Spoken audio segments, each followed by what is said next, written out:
Types of solder. As you all know, soldering is a process of joining two or more metals or two dissimilar items by melting and putting a filler metal, solder, into the joint, and this filler metal have lower melting point than the base metal. So, let's get started. Number 1. Soft soldering. The main important characteristics of soft soldering is that the temperature they require is below 400 OC. The filler metals that are used in soft solder are alloys mostly containing lead that have melting point below 350 OC.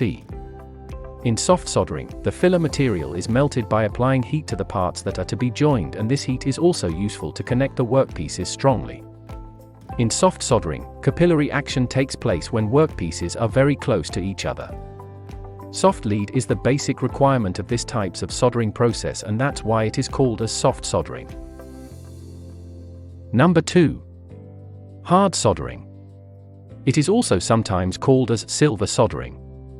This types of soldering process produces stronger joints than the soft soldering.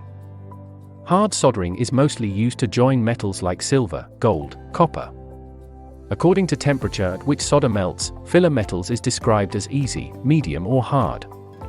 The extra hard solder which is used in this process has silver content up to 80% and melting point of 740 OC. For maintaining metal and solder clean, flux made up of boric acid and alcohol is used. Hard soldering or silver soldering is mostly used by jewelers and plumbers as they need stronger joints. Number 3.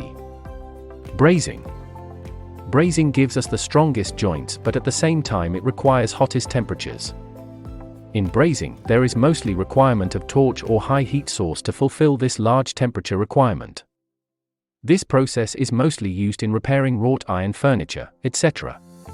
In brazing there is no melting of the base metal, so it gives rise to clean joint without the need of any type of finishing process.